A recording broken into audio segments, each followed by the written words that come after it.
The Science of Getting Rich by Wallace, Wattles. Preface. This book is pragmatical, not philosophical, a practical manual, not a treatise upon theories. It is intended for the men and women whose most pressing need is for money, who wish to get rich first and philosophize afterward. It is for those who have so far found neither the time, the means, nor the opportunity to go deeply into the study of metaphysics, but who want results and who are willing to take the conclusions of science as a basis for action, without going into all the processes by which those conclusions were reached. It is expected that the reader will take the fundamental statements upon faith, just as he would take statements concerning a law of electrical action if they were promulgated by a Marconi or an Edison, and taking the statements upon faith that he will prove their truth by acting upon them without fear or hesitation. Every man or woman who does this will certainly get rich, for the science herein applied is an exact science, and failure is impossible. For the benefit, however, of those who wish to investigate philosophical theories and so secure a logical basis for faith, I will here cite certain authorities. The monistic theory of the universe, the theory that one is all and that all is one, that one substance manifests itself as the seeming many elements of the material world, is of Hindu origin and has been gradually winning its way into the thought of the Western world for 200 years.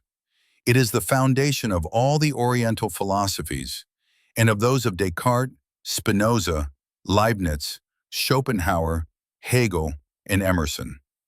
The reader who would dig to the philosophical foundations is advised to read Hegel and Emerson, and he will do well to read The Eternal News, a very excellent pamphlet published by J.J. Brown, 300 Cathcart Road, Govan Hill, Glasgow, Scotland.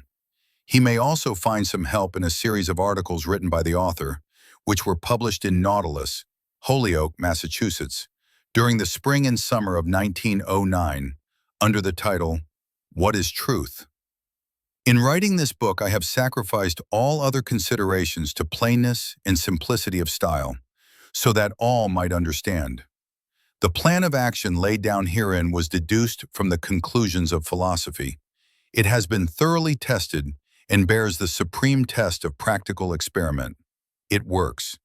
If you wish to know how the conclusions were arrived at, read the writings of the authors mentioned above. And if you wish to reap the fruits of their philosophies in actual practice, read this book and do exactly as it tells you to do. Chapter 1. The Right to be Rich. Whatever may be said in praise of poverty, the fact remains that it is not possible to live a really complete or successful life unless one is rich. No man can rise to his greatest possible height in talent or soul development unless he has plenty of money. For to unfold the soul and to develop talent, he must have many things to use, and he cannot have these things unless he has money to buy them with. Man develops in mind, soul, and body by making use of things, and society is so organized that man must have money in order to become the possessor of things. Therefore, the basis of all advancement for man must be the science of getting rich. The object of all life is development, and everything that lives has an inalienable right to all the development it is capable of attaining. Man's right to life means his right to have the free and unrestricted use of all the things which may be necessary to his fullest mental, spiritual, and physical unfoldment, or, in other words, his right to be rich. In this book, I shall not speak of riches in a figurative way. To be really rich does not mean to be satisfied or contented with a little. No man ought to be satisfied with a little if he is capable of using and enjoying more. The purpose of nature is the advancement and unfoldment of life, and every man should have all that can contribute to the power, elegance, beauty, and richness of life. To be content with less is sinful. The man who owns all he wants for the living of all the life he is capable of living is rich, and no man who has not plenty of money can have all he wants. Life has advanced so far and become so complex that even the most ordinary man or woman requires a great amount of wealth in order to live in a manner that even approaches completeness. Every person naturally wants to become all that he is capable of becoming. This desire to realize innate possibilities is inherent in human nature. We cannot help wanting to be all that we can be. Success in life is becoming what you want to be. You can become what you want to be only by making use of things, and you can have the free use of things only as you become rich enough to buy them. To understand the science of getting rich is therefore the most essential of all knowledge. There is nothing wrong in wanting to get rich. The desire for riches is really the desire for a richer, fuller, and more abundant life, and that desire is praiseworthy. The man who does not desire to live more abundantly is abnormal, and so the man who does not desire to have money enough to buy all he wants is abnormal. There are three motives for which we live. We live for the body, we live for the mind, and we live for the soul. No one of these is better or holier than the other. All are alike desirable, and no one of the three, body, mind, or soul, can live fully if either of the others is cut short of full life and expression. It is not right or noble to live only for the soul and deny mind or body, and it is wrong to live for the intellect and deny body and soul. We are all acquainted with the loathsome consequences of living for the body and denying both mind and soul, and we see that real life means the complete expression of all that man can give forth through body, mind, and soul. Whatever he may say, no man can be really happy or satisfied unless his body is living fully in every function, and unless the same is true of his mind and his soul. Wherever there is unexpressed possibility or function not performed, there is unsatisfied desire. Desire is possibility seeking expression, or function seeking performance. Man cannot live fully in body without good food, comfortable clothing, and warm shelter, and without freedom from excessive toil. Rest and recreation are also necessary to his physical life. He cannot live fully in mind without books and time to study them, without opportunity for travel and observation, or without intellectual companionship. To live fully in mind, he must have intellectual recreations and must surround himself with all the objects of art and beauty he is capable of using and appreciating. To live fully in soul, man must have love, and love is denied expression by poverty. Man's highest happiness is found in the bestowal of benefits on those he loves. Love finds its most natural and spontaneous expression in giving. The man who has nothing to give cannot fill his place as a husband or father, as a citizen, or as a man. It is in the use of material things that man finds full life for his body, develops his mind, and unfolds his soul. It is therefore of supreme importance to him that he should be rich. It is perfectly right that you should desire to be rich.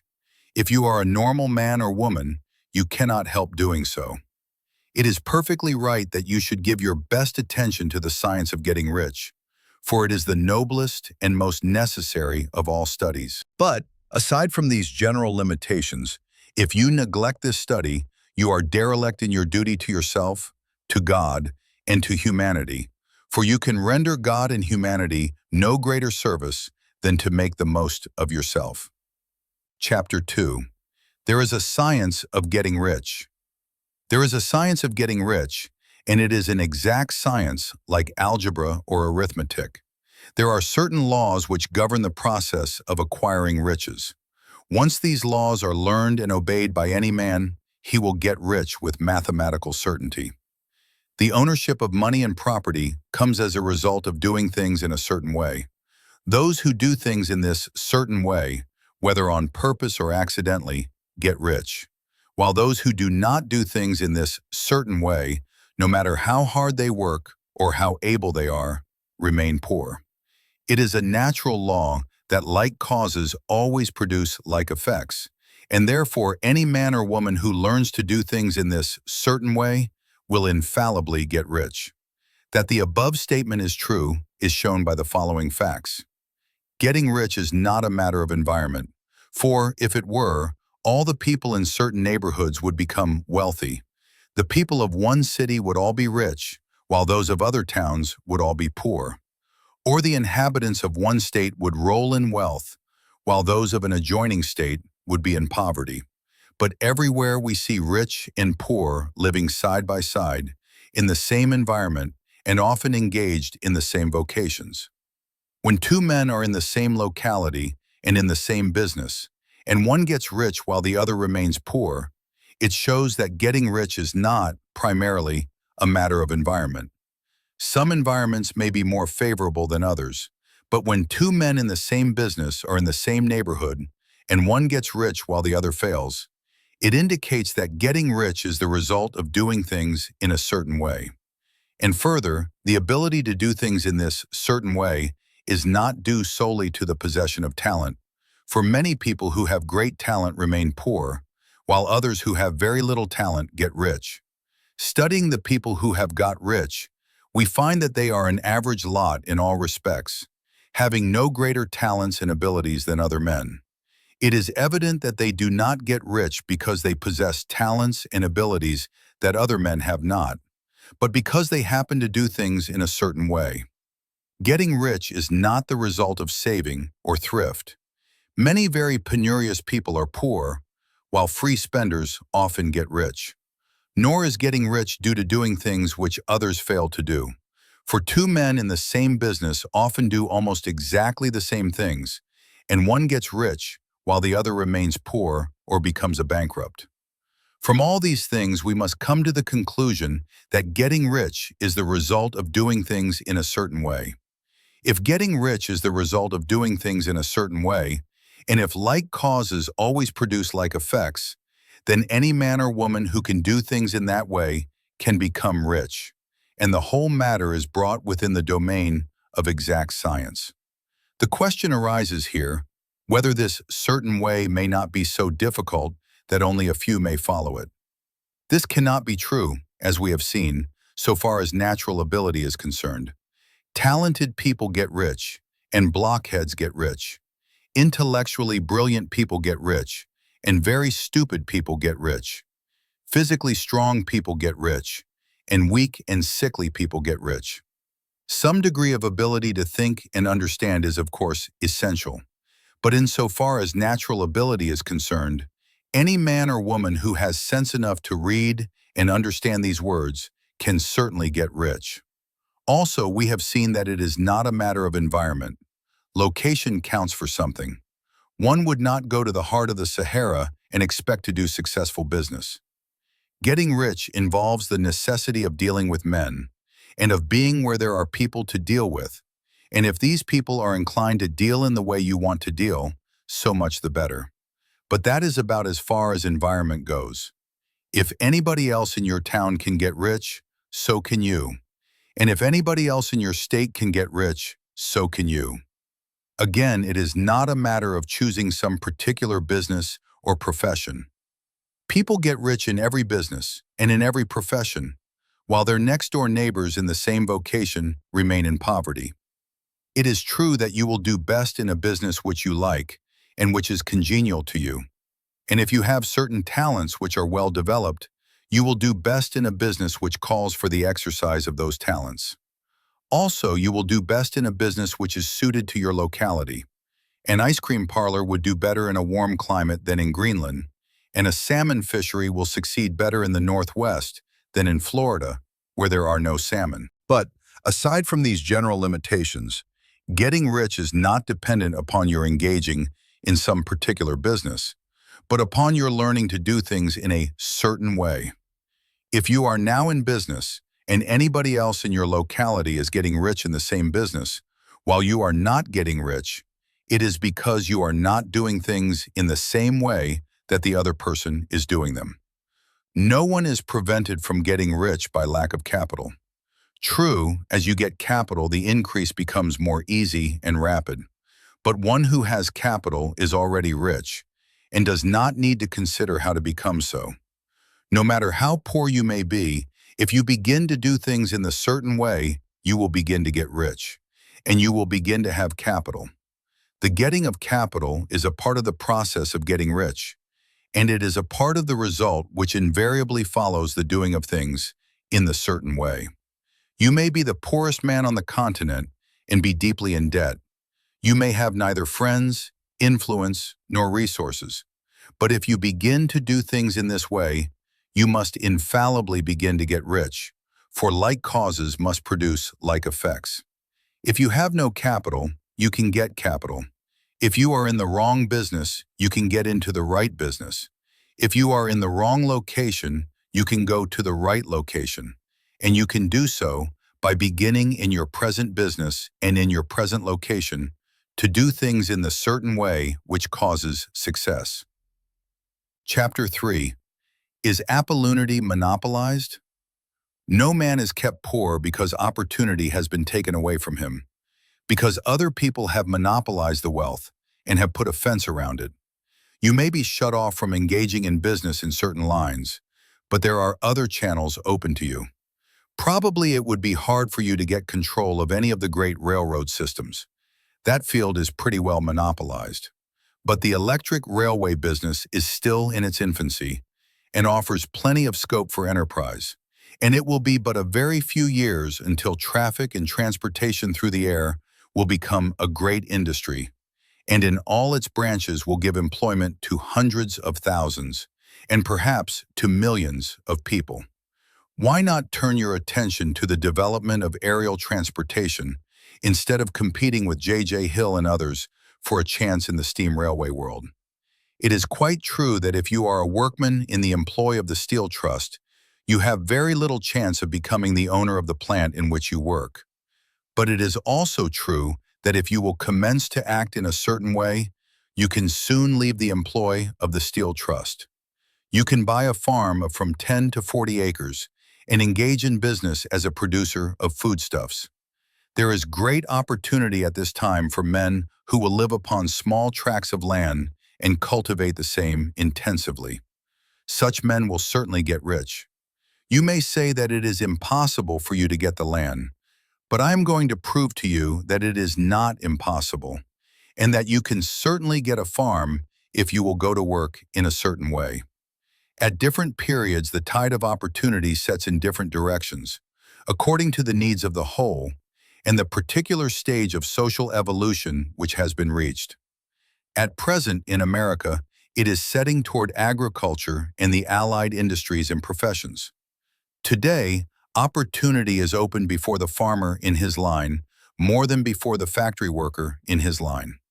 It is open before the businessman who supplies the farmer more than before the one who supplies the factory worker, and before the professional man who waits upon the farmer more than before the one who serves the working class. There is abundance of opportunity for the man who will go with the tide instead of trying to swim against it.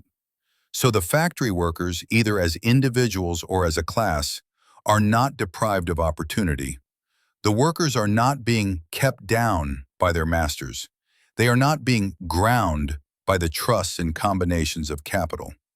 As a class, they are where they are because they do not do things in a certain way. If the workers of America chose to do so, they could follow the example of their brothers in Belgium and other countries and establish great department stores and cooperative industries. They could elect men of their own class to office and pass laws favoring the development of such cooperative industries. And in a few years, they could take peaceable possession of the industrial field. The working class may become the master class whenever they will begin to do things in a certain way. The law of wealth is the same for them as it is for all others. This they must learn, and they will remain where they are as long as they continue to do as they do. The individual worker, however, is not held down by the ignorance or the mental slothfulness of his class. He can follow the tide of opportunity to riches, and this book will tell him how. No one is kept in poverty by a shortness in the supply of riches. There is more than enough for all. A palace as large as the Capitol at Washington might be built for every family on earth from the building material in the United States alone. And under intensive cultivation, this country would produce wool, cotton, linen, and silk enough to clothe each person in the world, finer than Solomon was arrayed in all his glory. together with food enough to feed them all luxuriously. The visible supply is practically inexhaustible, and the invisible supply really is inexhaustible. Everything you see on earth is made from one original substance, out of which all things proceed. New forms are constantly being made, and older ones are dissolving. But all are shapes assumed by one thing. There is no limit to the supply of formless stuff, or original substance. The universe is made out of it, but it was not all used in making the universe. The spaces in, through, and between the forms of the visible universe are permeated and filled with the original substance, with the formless stuff, with the raw material of all things. 10,000 times as much as has been made might still be made, and even then we should not have exhausted the supply of universal raw material. No man, therefore, is poor because nature is poor, or because there is not enough to go around. Nature is an inexhaustible storehouse of riches. The supply will never run short. Original substance is alive with creative energy and is constantly producing more forms. When the supply of building material is exhausted, more will be produced. When the soil is exhausted so that foodstuffs and materials for clothing will no longer grow upon it, it will be renewed, or more soil will be made. When all the gold and silver has been dug from the earth, if man is still in such a stage of social development that he needs gold and silver, more will be produced from the formless. The formless stuff responds to the needs of man. It will not let him be without any good thing. This is true of man collectively. The race as a whole is always abundantly rich, and if individuals are poor, it is because they do not follow the certain way of doing things, which makes the individual man rich. The formless stuff is intelligent. It is stuff which thinks. It is alive and is always impelled toward more life. It is the natural and inherent impulse of life to seek to live more. It is the nature of intelligence to enlarge itself, and of consciousness to seek to extend its boundaries and find fuller expression. The universe of forms has been made by formless, living substance, throwing itself into form in order to express itself more fully. The universe is a great living presence, always moving inherently toward more life and fuller functioning. Nature is formed for the advancement of life. Its impelling motive is the increase of life. For this cause, everything which can possibly minister to life is bountifully provided. There can be no lack unless God is to contradict himself and nullify his own works. You are not kept poor by lack in the supply of riches. It is a fact which I shall demonstrate a little farther on, that even the resources of the formless supply are at the command of the man or woman who will act and think in a certain way. Chapter 4. The first principle in the science of getting rich. Thought is the only power which can produce tangible riches from the formless substance. The stuff from which all things are made is a substance which thinks, and a thought of form in this substance produces the form. Original substance moves according to its thoughts. Every form and process you see in nature is the visible expression of a thought in original substance. As the formless stuff thinks of a form, it takes that form. As it thinks of a motion, it makes that motion. That is the way all things were created. We live in a thought world, which is part of a thought universe. The thought of a moving universe extended throughout formless substance, and the thinking stuff moving according to that thought took the form of systems of planets and maintains that form. Thinking substance takes the form of its thought and moves according to the thought. Holding the idea of a circling system of suns and worlds, it takes the form of these bodies and moves them as it thinks. Thinking the form of a slow-growing oak tree, it moves accordingly and produces the tree, though centuries may be required to do the work. In creating, the formless seems to move according to the lines of motion it has established. The thought of an oak tree does not cause the instant formation of a full-grown tree, but it does start in motion the forces which will produce the tree along established lines of growth. Every thought of form, held in thinking substance, causes the creation of the form, but always, or at least generally, along lines of growth and action already established.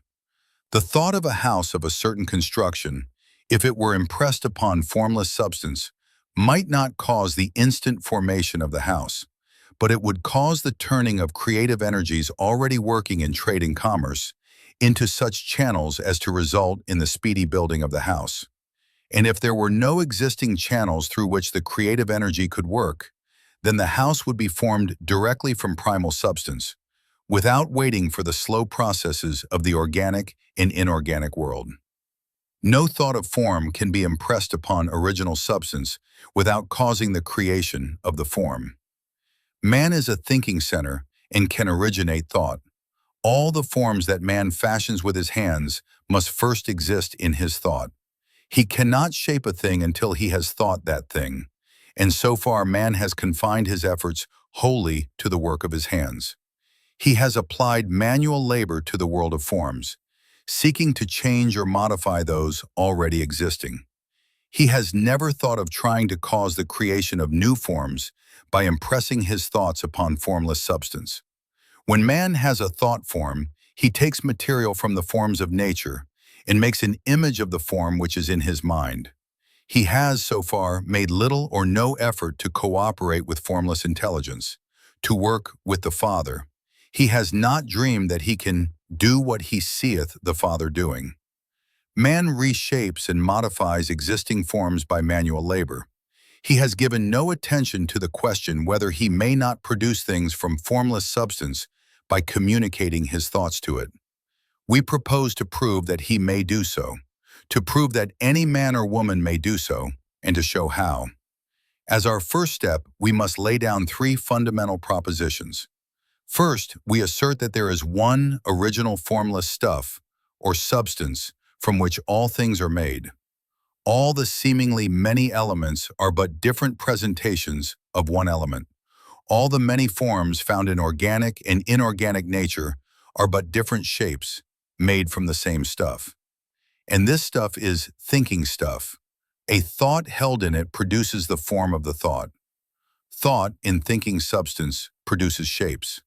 Man is a thinking center, capable of original thought. If man can communicate his thought to original thinking substance, he can cause the creation or formation of the thing he thinks about. To summarize this, there is a thinking stuff from which all things are made, and which, in its original state, permeates, penetrates, and fills the interspaces of the universe. A thought in this substance produces the thing that is imaged by the thought. Man can form things in his thought, and by impressing his thought upon formless substance, can cause the thing he thinks about to be created. It may be asked if I can prove these statements, and without going into details, I answer that I can do so, both by logic and experience. Reasoning back from the phenomena of form and thought, I come to one original thinking substance. And reasoning forward from this thinking substance, I come to man's power to cause the formation of the thing he thinks about. And by experiment, I find the reasoning true, and this is my strongest proof. If one man who reads this book gets rich by doing what it tells him to do, that is evidence in support of my claim. But if every man who does what it tells him to do gets rich, that is positive proof until someone goes through the process and fails. The theory is true until the process fails, and this process will not fail, for every man who does exactly what this book tells him to do will get rich. I have said that men get rich by doing things in a certain way, and in order to do so, men must become able to think in a certain way. A man's way of doing things is the direct result of the way he thinks about things. To do things in the way you want to do them, you will have to acquire the ability to think the way you want to think. This is the first step toward getting rich. To think what you want to think is to think truth, regardless of appearances. Every man has the natural and inherent power to think what he wants to think, but it requires far more effort to do so than it does to think the thoughts which are suggested by appearances. To think according to appearances is easy. To think truth regardless of appearances is laborious, and requires the expenditure of more power than any other work man is called upon to perform. There is no labor from which most people shrink as they do from that of sustained and consecutive thought. It is the hardest work in the world. This is especially true when truth is contrary to appearances. Every appearance in the visible world tends to produce a corresponding form in the mind which observes it. And this can only be prevented by holding the thought of the truth. To look upon the appearance of disease will produce the form of disease in your own mind and ultimately in your body, unless you hold the thought of the truth, which is that there is no disease. It is only an appearance, and the reality is health. To look upon the appearances of poverty will produce corresponding forms in your own mind, unless you hold to the truth that there is no poverty. There is only abundance. To think health when surrounded by the appearances of disease, or to think riches when in the midst of appearances of poverty, requires power. But he who acquires this power becomes a mastermind. He can conquer fate. He can have what he wants.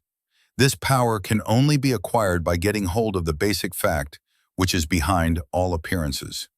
And that fact is that there is one thinking substance, from which and by which all things are made. Then we must grasp the truth that every thought held in this substance becomes a form, and that man can so impress his thoughts upon it as to cause them to take form and become visible things. When we realize this, we lose all doubt and fear, for we know that we can create what we want to create. We can get what we want to have, and can become what we want to be. As a first step toward getting rich, you must believe the three fundamental statements given previously in this chapter.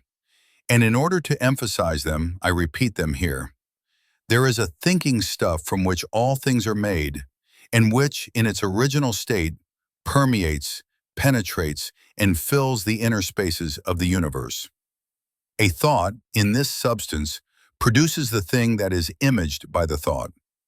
Man can form things in his thought, and by impressing his thought upon formless substance, can cause the thing he thinks about to be created. You must lay aside all other concepts of the universe than this monistic one, and you must dwell upon this until it is fixed in your mind and has become your habitual thought. Read these creed statements over and over again. Fix every word upon your memory and meditate upon them until you firmly believe what they say. If a doubt comes to you, cast it aside as a sin. Do not listen to arguments against this idea. Do not go to churches or lectures where a contrary concept of things is taught or preached. Do not read magazines or books which teach a different idea. If you get mixed up in your faith, all your efforts will be in vain. Do not ask why these things are true, nor speculate as to how they can be true. Simply take them on trust. The science of getting rich begins with the absolute acceptance of this faith. Chapter 5. Increasing Life. You must get rid of the last vestige of the old idea that there is a deity whose will it is that you should be poor, or whose purposes may be served by keeping you in poverty. The intelligent substance which is all, and in all, and which lives in all and lives in you, is a consciously living substance. Being a consciously living substance, it must have the natural and inherent desire of every living intelligence for increase of life. Every living thing must continually seek for the enlargement of its life, because life, in the mere act of living, must increase itself. A seed dropped into the ground springs into activity, and in the act of living produces 100 more seeds. Life, by living, multiplies itself. It is forever becoming more. It must do so if it continues to be at all. Intelligence is under this same necessity for continuous increase. Every thought we think makes it necessary for us to think another thought. Consciousness is continually expanding. Every fact we learn leads us to the learning of another fact. Knowledge is continually increasing. Every talent we cultivate brings to the mind the desire to cultivate another talent. We are subject to the urge of life, seeking expression, whichever drives us on to know more, to do more, and to be more. In order to know more, do more, and be more, we must have more. We must have things to use, for we learn and do and become only by using things. We must get rich so that we can live more. The desire for riches is simply the capacity for larger life seeking fulfillment. Every desire is the effort of an unexpressed possibility to come into action. It is power seeking to manifest which causes desire. That which makes you want more money is the same as that which makes the plant grow. It is life seeking fuller expression. The one living substance must be subject to this inherent law of all life. It is permeated with the desire to live more. That is why it is under the necessity of creating things. The one substance desires to live more in you. Hence, it wants you to have all the things you can use. It is the desire of God that you should get rich. He wants you to get rich because He can express Himself better through you if you have plenty of things to use in giving Him expression. He can live more in you if you have unlimited command of the means of life. The universe desires you to have everything you want to have. Nature is friendly to your plans. Everything is naturally for you. Make up your mind that this is true. It is essential, however, that your purpose should harmonize with the purpose that is in all. You must want real life, not mere pleasure or sensual gratification. Life is the performance of function, and the individual really lives only when he performs every function, physical, mental, and spiritual, of which he is capable, without excess in any. You do not want to get rich in order to live swinishly for the gratification of animal desires. That is not life. But the performance of every physical function is a part of life, and no one lives completely who denies the impulses of the body a normal and healthful expression. You do not want to get rich solely to enjoy mental pleasures, to get knowledge, to gratify ambition, to outshine others, to be famous. All these are a legitimate part of life, but the man who lives for the pleasures of the intellect alone will only have a partial life, and he will never be satisfied with his lot. You do not want to get rich solely for the good of others, to lose yourself for the salvation of mankind, to experience the joys of philanthropy and sacrifice. The joys of the soul are only a part of life, and they are no better or nobler than any other part. You want to get rich in order that you may eat, drink, and be merry when it is time to do these things. In order that you may surround yourself with beautiful things, see distant lands, feed your mind, and develop your intellect. In order that you may love men and do kind things, and be able to play a good part in helping the world to find truth. But remember that extreme altruism is no better and no nobler than extreme selfishness. Both are mistakes. Get rid of the idea that God wants you to sacrifice yourself for others, and that you can secure His favor by doing so. God requires nothing of the kind. What He wants is that you should make the most of yourself, and for others. And you can help others more by making the most of yourself than in any other way. You can make the most of yourself only by getting rich, so it is right and praiseworthy that you should give your first and best thought to the work of acquiring wealth. Remember, however, that the desire of substance is for all, and its movements must be for more life to all. It cannot be made to work for less life to any, because it is equally in all, seeking riches and life. Intelligent substance will make things for you, but it will not take things away from someone else and give them to you. You must get rid of the thought of competition. You are to create, not to compete for what is already created. You do not have to take anything away from anyone. You do not have to drive sharp bargains. You do not have to cheat or to take advantage. You do not need to let any man work for you for less than he earns. You do not have to covet the property of others or to look at it with wishful eyes. No man has anything of which you cannot have the like, and that without taking what he has away from him. You are to become a creator, not a competitor. You are going to get what you want, but in such a way that when you get it, every other man will have more than he has now. I am aware that there are men who get a vast amount of money by proceeding in direct opposition to the statements in the paragraph above, and may add a word of explanation here. Men of the plutocratic type, who become very rich, do so sometimes purely by their extraordinary ability on the plane of competition, and sometimes they unconsciously relate themselves to substance in its great purposes and movements for the general racial upbuilding through industrial evolution. Rockefeller, Carnegie, Morgan, et al. Have been the unconscious agents of the supreme in the necessary work of systematizing and organizing productive industry. And in the end, their work will contribute immensely toward increased life for all. Their day is nearly over. They have organized production and will soon be succeeded by the agents of the multitude, who will organize the machinery of distribution. The multimillionaires are like the monster reptiles of the prehistoric eras. They play a necessary part in the evolutionary process, but the same power which produced them will dispose of them. And it is well to bear in mind that they have never been really rich. A record of the private lives of most of this class will show that they have really been the most abject and wretched of the poor. Riches secured on the competitive plane are never satisfactory and permanent. They are yours today and another's tomorrow. Remember, if you are to become rich in a scientific and certain way, you must rise entirely out of the competitive thought. You must never think for a moment that the supply is limited.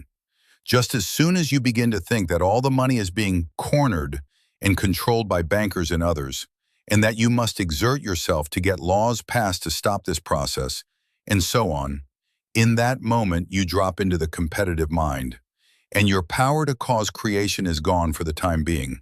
And what is worse, you will probably arrest the creative movements you have already instituted. Know that there are countless millions of dollars worth of gold in the mountains of the earth, not yet brought to light. And know that if there were not, more would be created from thinking substance to supply your needs. Know that the money you need will come, even if it is necessary for 1,000 men to be led to the discovery of new gold mines tomorrow. Never look at the visible supply. Look always at the limitless riches in formless substance, and know that they are coming to you as fast as you can receive and use them. Nobody, by cornering the visible supply, can prevent you from getting what is yours. So never allow yourself to think for an instant that all the best building spots will be taken before you get ready to build your house, unless you hurry. Never worry about the trusts and combines, and get anxious for fear they will soon come to own the whole earth. Never get afraid that you will lose what you want because some other person beats you to it. That cannot possibly happen. You are not seeking anything that is possessed by anybody else. You are causing what you want to be created from formless substance, and the supply is without limits. Stick to the formulated statement. There is a thinking stuff from which all things are made, and which, in its original state, permeates, penetrates, and fills the interspaces of the universe. A thought in this substance produces the thing that is imaged by the thought. Man can form things in his thought, and by impressing his thought upon formless substance, can cause the thing he thinks about to be created. Chapter 6. How Riches Come to You. When I say that you do not have to drive sharp bargains, I do not mean that you do not have to drive any bargains at all, or that you are above the necessity for having any dealings with your fellow men. I mean that you will not need to deal with them unfairly. You do not have to get something for nothing, but can give to every man more than you take from him. You cannot give every man more in cash market value than you take from him, but you can give him more in use value than the cash value of the thing you take from him. The paper, ink, and other material in this book may not be worth the money you paid for it, but if the ideas suggested by it bring you thousands of dollars, you have not been wronged by those who sold it to you. They have given you a great use value for a small cash value. Let us suppose that I own a picture by one of the great artists, which in any civilized community is worth thousands of dollars. I take it to Baffin Bay and by salesmanship induce an Eskimo to give a bundle of furs worth $500 for it. I have really wronged him, for he has no use for the picture. It has no use value to him. It will not add to his life. But suppose I give him a gun worth $50 for his furs. Then he has made a good bargain. He has use for the gun. It will get him many more furs and much food. It will add to his life in every way. It will make him rich. When you rise from the competitive to the creative plane, you can scan your business transactions very strictly, and if you are selling any man anything which does not add more to his life than the thing he gives you in exchange, you can afford to stop it. You do not have to beat anybody in business. And if you are in a business which does beat people, get out of it at once. Give every man more in use value than you take from him in cash value. Then you are adding to the life of the world by every business transaction. If you have people working for you, you must take from them more in cash value than you pay them in wages. But you can so organize your business that it will be filled with the principle of advancement, and so that each employee who wishes to do so may advance a little every day. You can make your business do for your employees what this book is doing for you. You can so conduct your business that it will be a sort of ladder by which every employee who will take the trouble may climb to riches himself. And given the opportunity, if he will not do so, it is not your fault. And finally, because you are to cause the creation of your riches from formless substance, which permeates all your environment, it does not follow that they are to take shape from the atmosphere and come into being before your eyes. If you want a sewing machine, for instance, I do not mean to tell you that you are to impress the thought of a sewing machine on thinking substance until the machine is formed, without hands, in the room where you sit or elsewhere. But if you want a sewing machine, hold the mental image of it with the most positive certainty that it is being made, or is on its way to you. After once forming the thought, have the most absolute and unquestioning faith that the sewing machine is coming. Never think of it or speak of it in any other way than as being sure to arrive. Claim it as already yours. It will be brought to you by the power of the supreme intelligence, acting upon the minds of men. If you live in Maine, it may be that a man will be brought from Texas or Japan to engage in some transaction which will result in your getting what you want. If so, the whole matter will be as much to that man's advantage as it is to yours. Do not forget for a moment that the thinking substance is through all, in all, communicating with all, and can influence all. The desire of thinking substance for fuller life and better living has caused the creation of all the sewing machines already made, and it can cause the creation of millions more, and will, whenever men set it in motion by desire and faith, and by acting in a certain way. You can certainly have a sewing machine in your house, and it is just as certain that you can have any other thing or things which you want, and which you will use for the advancement of your own life and the lives of others. You need not hesitate about asking largely. It is your Father's pleasure to give you the kingdom, said Jesus. Original substance wants to live all that is possible in you, and wants you to have all that you can or will use for the living of the most abundant life. If you fix upon your consciousness the fact that the desire you feel for the possession of riches is one with the desire of omnipotence for more complete expression, your faith becomes invincible. Once I saw a little boy sitting at a piano and vainly trying to bring harmony out of the keys, and I saw that he was grieved and provoked by his inability to play real music. I asked him the cause of his vexation, and he answered, "I can feel the music in me, but I can't make my hands go right." The music in him was the urge of original substance, containing all the possibilities of all life. All that there is of music was seeking expression through the child. God, the one substance, is trying to live and do and enjoy things through humanity. He is saying, I want hands to build wonderful structures, to play divine harmonies, to paint glorious pictures. I want feet to run my errands.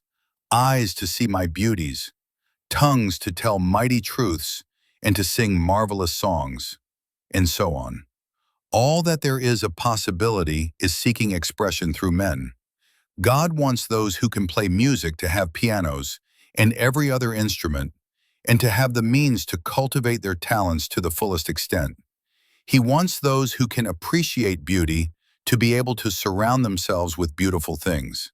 He wants those who can discern truth to have every opportunity to travel and observe. He wants those who can appreciate dress to be beautifully clothed, and those who can appreciate good food to be luxuriously fed. He wants all these things because it is himself that enjoys and appreciates them. It is God who wants to play and sing and enjoy beauty and proclaim truth and wear fine clothes and eat good foods. It is God that worketh in you to will and to do, said Paul. The desire you feel for riches is the infinite seeking to express himself in you as he sought to find expression in the little boy at the piano. So you need not hesitate to ask largely. Your part is to focalize and express the desires of God. This is a difficult point with most people. They retain something of the old idea that poverty and self-sacrifice are pleasing to God. They look upon poverty as a part of the plan, a necessity of nature. They have the idea that God has finished his work and made all that he can make, and that the majority of men must stay poor because there is not enough to go around. They hold to so much of this erroneous thought that they feel ashamed to ask for wealth. They try not to want more than a very modest competence, just enough to make them fairly comfortable. I recall now the case of one student who was told that he must get in mind a clear picture of the things he desired, so that the creative thought of them might be impressed on formless substance.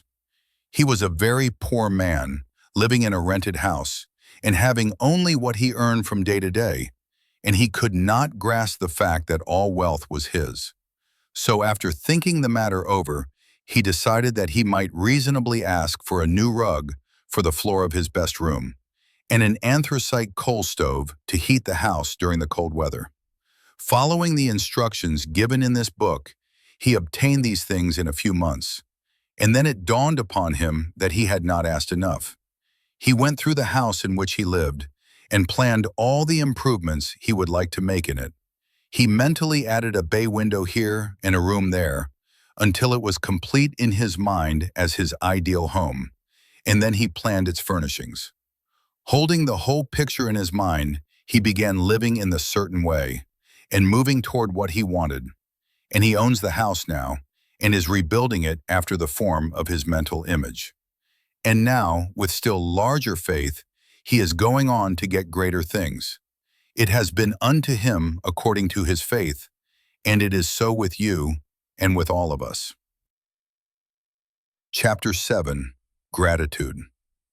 The illustrations given in the last chapter will have conveyed to the reader the fact that the first step toward getting rich is to convey the idea of your wants to the formless substance. This is true, and you will see that in order to do so, it becomes necessary to relate yourself to the formless intelligence in a harmonious way. To secure this harmonious relation is a matter of such primary and vital importance that I shall give some space to its discussion here, and give you instructions which, if you will follow them, will be certain to bring you into perfect unity of mind with God. The whole process of mental adjustment and atonement can be summed up in one word: gratitude. First, you believe that there is one intelligent substance from which all things proceed. Second, you believe that this substance gives you everything you desire.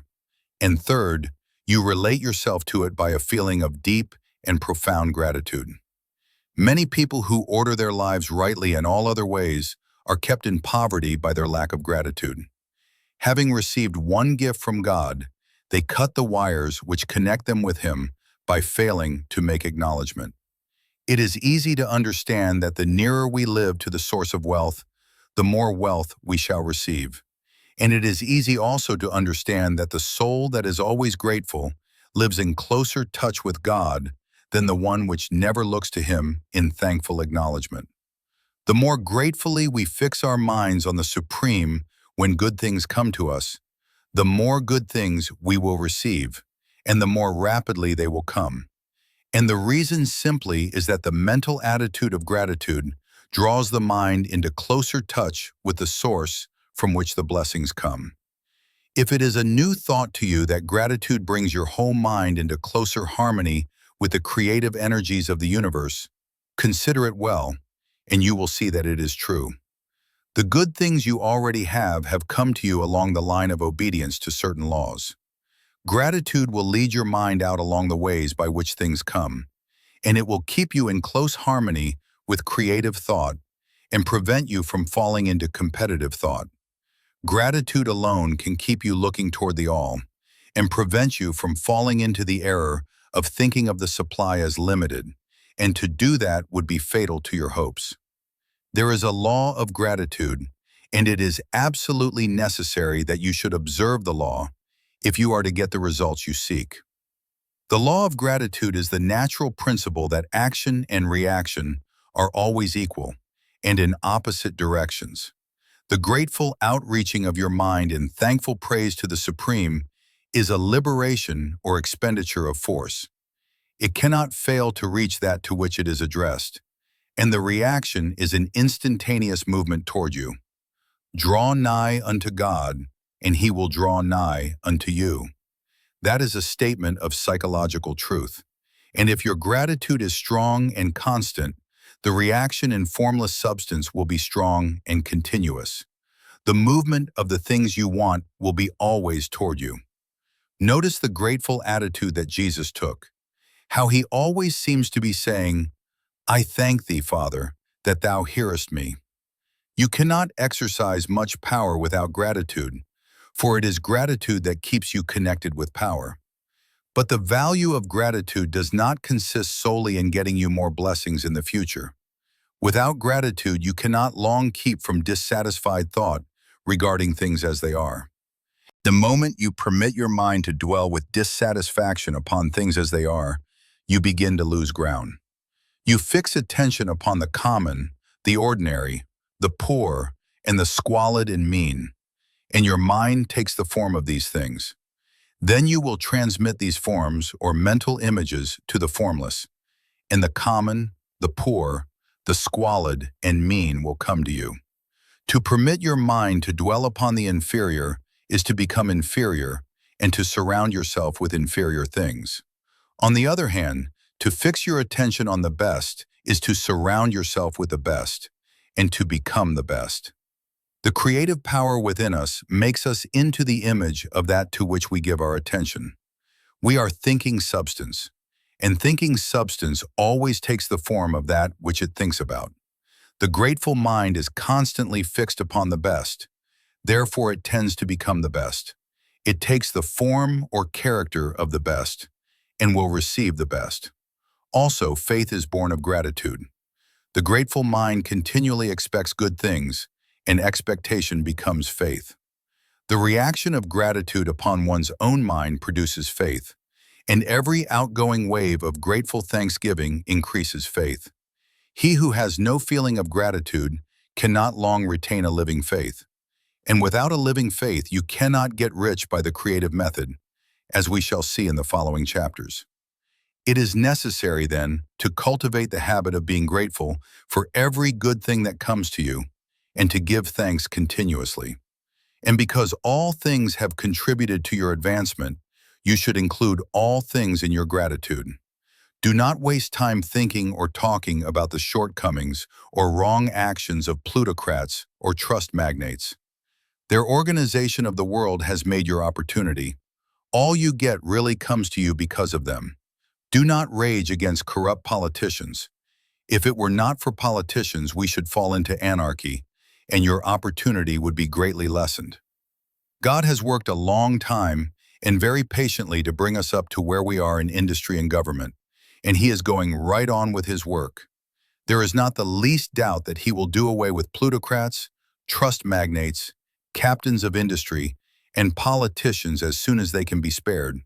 But in the meantime, behold, they are all very good. Remember that they are all helping to arrange the lines of transmission along which your riches will come to you, and be grateful to them all. This will bring you into harmonious relations with the good in everything, and the good in everything will move toward you. Chapter 8. Thinking in the Certain Way. Turn back to Chapter 6 and read again the story of the man who formed a mental image of his house, and you will get a fair idea of the initial step toward getting rich. You must form a clear and definite mental picture of what you want. You cannot transmit an idea unless you have it yourself. You must have it before you can give it. And many people fail to impress thinking substance because they have themselves only a vague and misty concept of the things they want to do, to have, or to become. It is not enough that you should have a general desire for wealth to do good with. Everybody has that desire. It is not enough that you should have a wish to travel, see things, live more, etc. Everybody has those desires also. If you were going to send a wireless message to a friend, you would not send the letters of the alphabet in their order and let him construct the message for himself. Nor would you take words at random from the dictionary. You would send a coherent sentence, one which meant something. When you try to impress your wants upon substance, remember that it must be done by a coherent statement. You must know what you want and be definite. You can never get rich or start the creative power into action by sending out unformed longings and vague desires. Go over your desires just as the man I have described went over his house. See just what you want and get a clear mental picture of it as you wish it to look when you get it.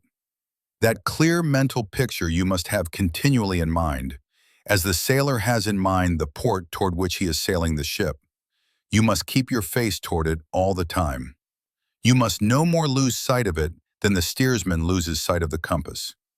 It is not necessary to take exercises in concentration, nor to set apart special times for prayer and affirmation, nor to go into the silence, nor to do occult stunts of any kind. These things are well enough, but all you need is to know what you want, and to want it badly enough so that it will stay in your thoughts. Spend as much of your leisure time as you can in contemplating your picture, but no one needs to take exercises to concentrate his mind on a thing which he really wants. It is the things you do not really care about which require effort to fix your attention upon them. And unless you really want to get rich, so that the desire is strong enough to hold your thoughts directed to the purpose, as the magnetic pole holds the needle of the compass, it will hardly be worthwhile for you to try to carry out the instructions given in this book. The methods herein set forth are for people whose desire for riches is strong enough to overcome mental laziness and the love of ease, and make them work. The more clear and definite you make your picture then, and the more you dwell upon it, bringing out all its delightful details, the stronger your desire will be, and the stronger your desire, the easier it will be to hold your mind fixed upon the picture of what you want. Something more is necessary, however, than merely to see the picture clearly. If that is all you do, you are only a dreamer, and will have little or no power for accomplishment. Behind your clear vision must be the purpose to realize it, to bring it out in tangible expression. And behind this purpose must be an invincible and unwavering faith that the thing is already yours, that it is at hand, and you have only to take possession of it. Live in the new house mentally until it takes form around you physically. In the mental realm, enter at once into full enjoyment of the things you want. Whatsoever things ye ask for when ye pray, believe that ye receive them, and ye shall have them, said Jesus. See the things you want as if they were actually around you all the time. See yourself as owning and using them. Make use of them in imagination, just as you will use them when they are your tangible possessions. Dwell upon your mental picture until it is clear and distinct, and then take the mental attitude of ownership toward everything in that picture. Take possession of it, in mind, in the full faith that it is actually yours. Hold to this mental ownership. Do not waver for an instant in the faith that it is real. And remember what was said in a preceding chapter about gratitude. Be as thankful for it all the time as you expect to be when it has taken form. The man who can sincerely thank God for the things which as yet he owns only in imagination has real faith. He will get rich. He will cause the creation of whatsoever he wants. You do not need to pray repeatedly for the things you want. It is not necessary to tell God about it every day. Use not vain repetitions as the heathen do, said Jesus to his pupils. For your Father knoweth that ye have need of these things before ye ask him. Your part is to intelligently formulate your desire for the things which make for a larger life, and to get these desires arranged into a coherent whole, and then to impress this whole desire upon the formless substance, which has the power and the will to bring you what you want. You do not make this impression by repeating strings of words. You make it by holding the vision with unshakable purpose to attain it, and with steadfast faith that you do attain it. The answer to prayer is not according to your faith while you are talking, but according to your faith while you are working.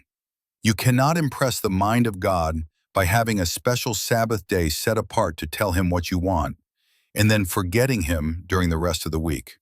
You cannot impress him by having special hours to go into your closet and pray, if you then dismiss the matter from your mind until the hour of prayer comes again. Oral prayer is well enough and has its effect, especially upon yourself, in clarifying your vision and strengthening your faith. But it is not your oral petitions which get you what you want. In order to get rich, you do not need a sweet hour of prayer. You need to pray without ceasing. And by prayer, I mean holding steadily to your vision, with the purpose to cause its creation into solid form, and the faith that you are doing so. Believe that ye receive them. The whole matter turns on receiving once you have clearly formed your vision. When you have formed it, it is well to make an oral statement addressing the Supreme in reverent prayer, and from that moment you must, in mind, receive what you ask for. Live in the new house, wear the fine clothes, ride in the automobile, go on the journey, and confidently plan for greater journeys. Think and speak of all the things you have asked for in terms of actual present ownership. Imagine an environment and a financial condition exactly as you want them, and live all the time in that imaginary environment and financial condition. Mind, however, that you do not do this as a mere dreamer and castle builder. Hold to the faith that the imaginary is being realized, and to the purpose to realize it. Remember that it is faith and purpose in the use of the imagination which make the difference between the scientist and the dreamer. And having learned this fact, it is here that you must learn the proper use of the will. Chapter 9. How to use the will. To set about getting rich in a scientific way, you do not try to apply your willpower to anything outside of yourself. You have no right to do so anyway. It is wrong to apply your will to other men and women in order to get them to do what you wish done. It is as flagrantly wrong to coerce people by mental power as it is to coerce them by physical power. If compelling people by physical force to do things for you reduces them to slavery, compelling them by mental means accomplishes exactly the same thing. The only difference is in methods. If taking things from people by physical force is robbery, then taking things by mental force is robbery also. There is no difference in principle. You have no right to use your willpower upon another person, even for his own good, for you do not know what is for his good. The science of getting rich does not require you to apply power or force to any other person in any way whatsoever. There is not the slightest necessity for doing so. Indeed, any attempt to use your will upon others will only tend to defeat your purpose. You do not need to apply your will to things in order to compel them to come to you. That would simply be trying to coerce God, and would be foolish and useless, as well as irreverent. You do not have to compel God to give you good things, any more than you have to use your willpower to make the sun rise. You do not have to use your willpower to conquer an unfriendly deity, or to make stubborn and rebellious forces do your bidding. Substance is friendly to you and is more anxious to give you what you want than you are to get it. To get rich, you need only to use your willpower upon yourself. When you know what to think and do, then you must use your will to compel yourself to think and do the right things. That is the legitimate use of the will in getting what you want, to use it in holding yourself to the right course. Use your will to keep yourself thinking and acting in the certain way. Do not try to project your will or your thoughts or your mind out into space to act on things or people. Keep your mind at home. It can accomplish more there than elsewhere. Use your mind to form a mental image of what you want and to hold that vision with faith and purpose. And use your will to keep your mind working in the right way. The more steady and continuous your faith and purpose, the more rapidly you will get rich, because you will make only positive impressions upon substance, and you will not neutralize or offset them by negative impressions. The picture of your desires, held with faith and purpose, is taken up by the formless and permeates it to great distances, throughout the universe for all I know. As this impression spreads, all things are set moving toward its realization. Every living thing, every inanimate thing, and the things yet uncreated are stirred toward bringing into being that which you want. All force begins to be exerted in that direction. All things begin to move toward you. The minds of people everywhere are influenced toward doing the things necessary to the fulfilling of your desires, and they work for you unconsciously. But you can check all this by starting a negative impression in the formless substance. Doubt or unbelief is as certain to start a movement away from you as faith and purpose are to start one toward you. It is by not understanding this that most people who try to make use of mental science in getting rich make their failure. Every hour and moment you spend in giving heed to doubts and fears, every hour you spend in worry, every hour in which your soul is possessed by unbelief, sets a current away from you in the whole domain of intelligent substance. All the promises are unto them that believe, and unto them only. Notice how insistent Jesus was upon this point of belief, and now you know the reason why. Since belief is all important, it behooves you to guard your thoughts, and as your beliefs will be shaped to a very great extent by the things you observe and think about, it is important that you should command your attention. And here the will comes into use. For it is by your will that you determine upon what things your attention shall be fixed. If you want to become rich, you must not make a study of poverty. Things are not brought into being by thinking about their opposites. Health is never to be attained by studying disease and thinking about disease. Righteousness is not to be promoted by studying sin and thinking about sin. And no one ever got rich by studying poverty and thinking about poverty. Medicine as a science of disease has increased disease. Religion as a science of sin has promoted sin. And economics as a study of poverty will fill the world with wretchedness and want. Do not talk about poverty. Do not investigate it or concern yourself with it. Never mind what its causes are. You have nothing to do with them. What concerns you is the cure. Do not spend your time in charitable work or charity movements.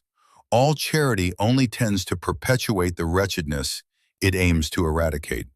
I do not say that you should be hard-hearted or unkind and refuse to hear the cry of need, but you must not try to eradicate poverty in any of the conventional ways. Put poverty behind you and put all that pertains to it behind you and make good. Get rich. That is the best way you can help the poor. And you cannot hold the mental image which is to make you rich if you fill your mind with pictures of poverty. Do not read books or papers which give circumstantial accounts of the wretchedness of the tenement dwellers, of the horrors of child labor, and so on. Do not read anything which fills your mind with gloomy images of want and suffering. You cannot help the poor in the least by knowing about these things, and the widespread knowledge of them does not tend at all to do away with poverty. What tends to do away with poverty is not the getting of pictures of poverty into your mind, but getting pictures of wealth into the minds of the poor. You are not deserting the poor in their misery when you refuse to allow your mind to be filled with pictures of that misery. Poverty can be done away with, not by increasing the number of well-to-do people who think about poverty, but by increasing the number of poor people who propose with faith to get rich. The poor do not need charity, they need inspiration. Charity only sends them a loaf of bread to keep them alive in their wretchedness, or gives them an entertainment to make them forget for an hour or two. But inspiration will cause them to rise out of their misery. If you want to help the poor, demonstrate to them that they can become rich. Prove it by getting rich yourself. The only way in which poverty will ever be banished from this world is by getting a large and constantly increasing number of people to practice the teachings of this book. People must be taught to become rich by creation, not by competition. Every man who becomes rich by competition throws down behind him the ladder by which he rises, and keeps others down. But every man who gets rich by creation opens a way for thousands to follow him and inspires them to do so. You are not showing hardness of heart or an unfeeling disposition when you refuse to pity poverty, see poverty, read about poverty, or think or talk about it, or to listen to those who do talk about it. Use your willpower to keep your mind off the subject of poverty and to keep it fixed with faith and purpose on the vision of what you want. Chapter 10. Further use of the will.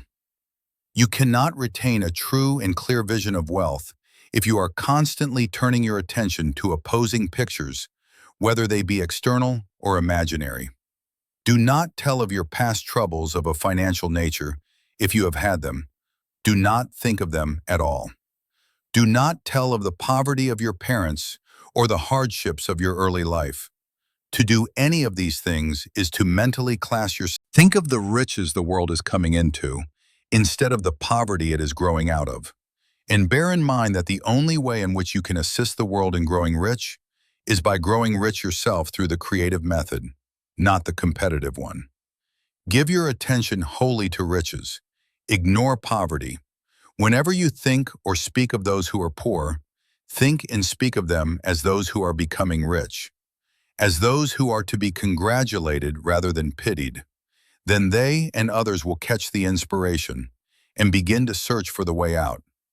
Because I say that you are to give your whole time and mind and thought to riches, it does not follow that you are to be sordid or mean. To become really rich is the noblest aim you can have in life, for it includes everything else. On the competitive plane, the struggle to get rich is a godless scramble for power over other men. But when we come into the creative mind, all this is changed.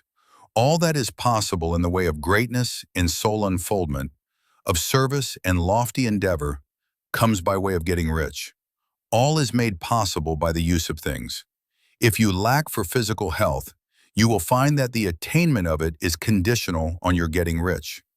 Only those who are emancipated from financial worry and who have the means to live a carefree existence and follow hygienic practices can have and retain health.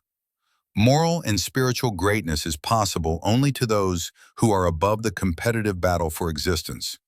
And only those who are becoming rich on the plane of creative thought are free from the degrading influences of competition. If your heart is set on domestic happiness, remember that love flourishes best where there is refinement, a high level of thought, and freedom from corrupting influences.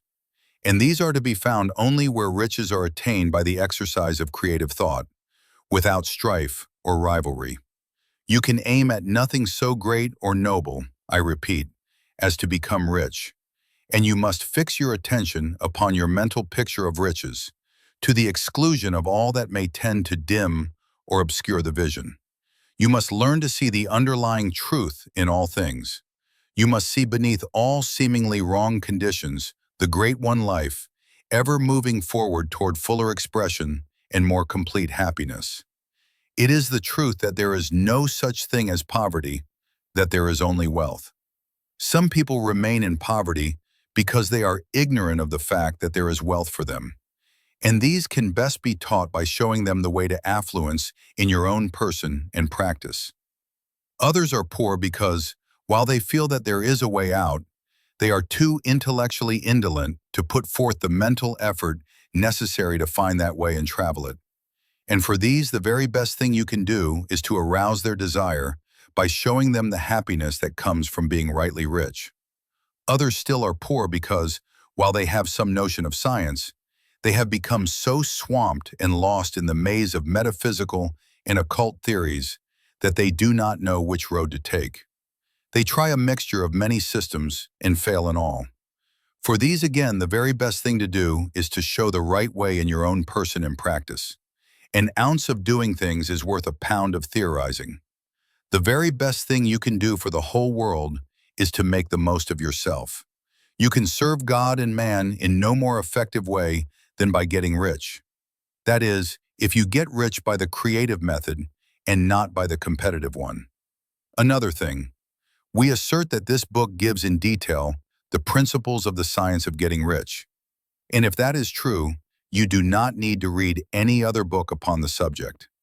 This may sound narrow and egotistical, but consider, there is no more scientific method of computation in mathematics than by addition, subtraction, multiplication, and division. No other method is possible.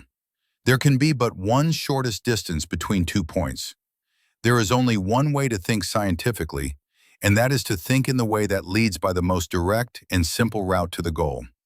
No man has yet formulated a briefer or less complex system than the one set forth herein.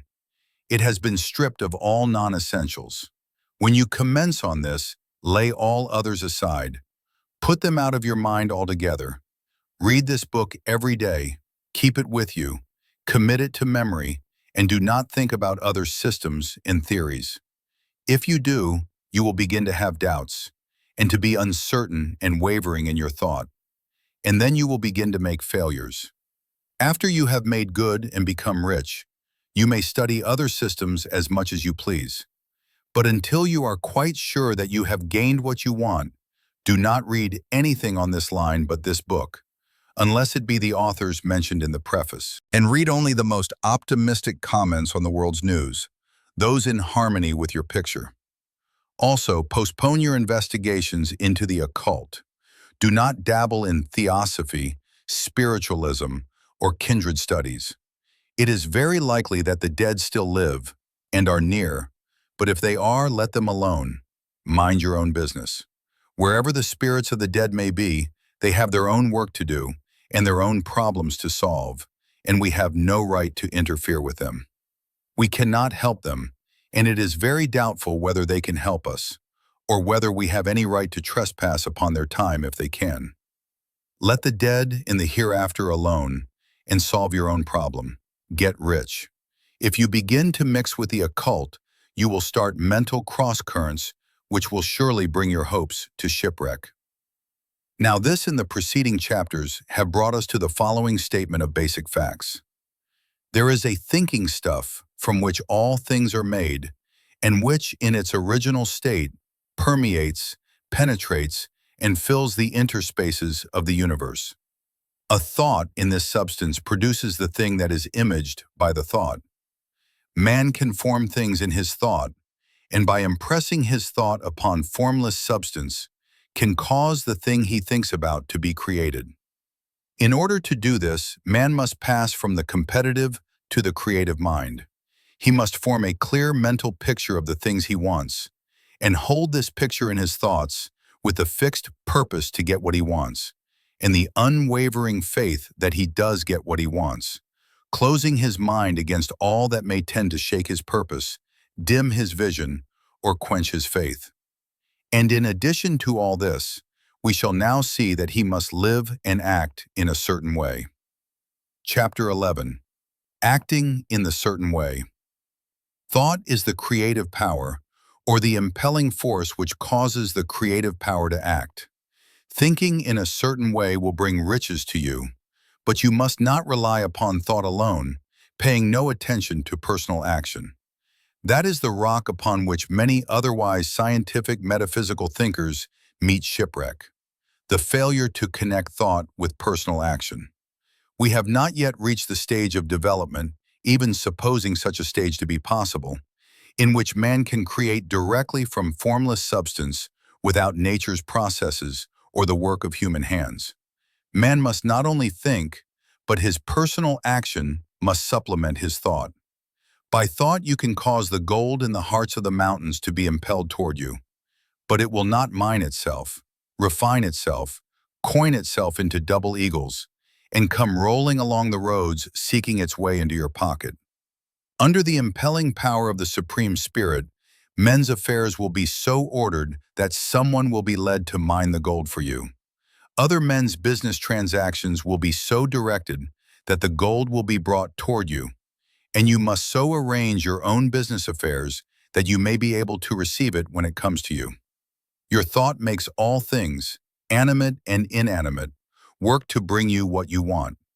But your personal activity must be such that you can rightly receive what you want when it reaches you. You are not to take it as charity, nor to steal it. You must give every man more in use value than he gives you in cash value. The scientific use of thought consists in forming a clear and distinct mental image of what you want, in holding fast to the purpose to get what you want, and in realizing with grateful faith that you do get what you want. Do not try to project your thought in any mysterious or occult way, with the idea of having it go out and do things for you. That is wasted effort and will weaken your power to think with sanity. The action of thought in getting rich is fully explained in the preceding chapters. Your faith and purpose positively impress your vision upon formless substance, which has the same desire for more life that you have. And this vision, received from you, sets all the creative forces at work in and through their regular channels of action, but directed toward you. It is not your part to guide or supervise the creative process. All you have to do with that is to retain your vision, stick to your purpose, and maintain your faith and gratitude. But you must act in a certain way so that you can appropriate what is yours when it comes to you, so that you can meet the things you have in your picture and put them in their proper places as they arrive. You can readily see the truth of this. When things reach you, they will be in the hands of other men who will ask an equivalent for them. And you can only get what is yours by giving the other man what is his. Your pocketbook is not going to be transformed into a Fortunatus's purse, which shall be always full of money without effort on your part. This is the crucial point in the science of getting rich, right here where thought and personal action must be combined. There are very many people who consciously or unconsciously set the creative forces in action by the strength and persistence of their desires, but who remain poor because they do not provide for the reception of the thing they want when it comes. By thought, the thing you want is brought to you. By action, you receive it. Whatever your action is to be, it is evident that you must act now. You cannot act in the past, and it is essential to the clearness of your mental vision that you dismiss the past from your mind. You cannot act in the future, for the future is not here yet. And you cannot tell how you will want to act in any future contingency until that contingency has arrived. Because you are not in the right business or the right environment now, do not think that you must postpone action until you get into the right business or environment. And do not spend time in the present taking thought as to the best course in possible future emergencies. Have faith in your ability to meet any emergency when it arrives. If you act in the present with your mind on the future, your present action will be with a divided mind and will not be effective.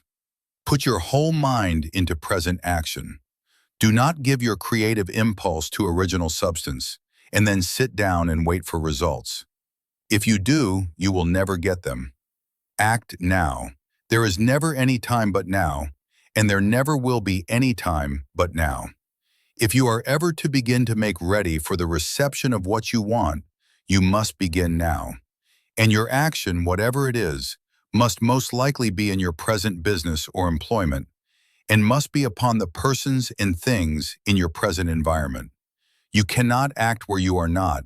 You cannot act where you have been, and you cannot act where you are going to be. You can act only where you are. Do not bother as to whether yesterday's work was well done or ill done. Do today's work well.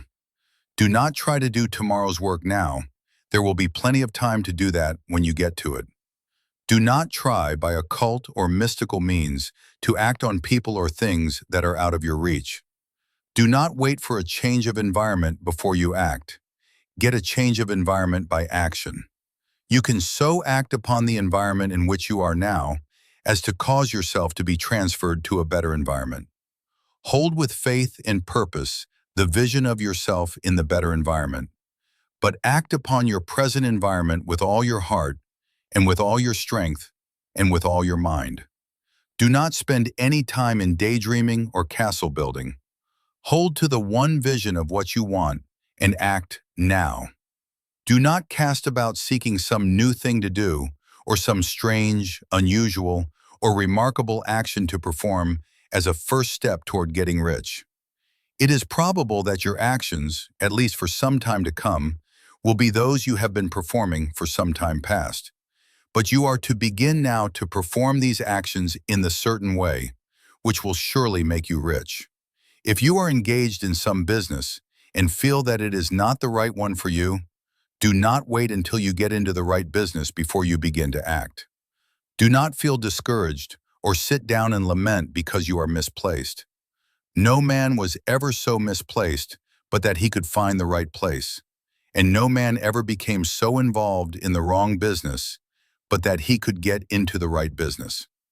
Hold the vision of yourself in the right business, with the purpose to get into it, and the faith that you will get into it and are getting into it, but act in your present business. Use your present business as the means of getting a better one, and use your present environment as the means of getting into a better one. Your vision of the right business, if held with faith and purpose, will cause the Supreme to move the right business toward you, and your action, if performed in the certain way, will cause you to move toward the business. If you are an employee or wage earner and feel that you must change places in order to get what you want, do not project your thought into space and rely upon it to get you another job. It will probably fail to do so. Hold the vision of yourself in the job you want, while you act with faith and purpose on the job you have, and you will certainly get the job you want. Your vision and faith will set the creative force in motion to bring it toward you, and your action will cause the forces in your own environment to move you toward the place you want.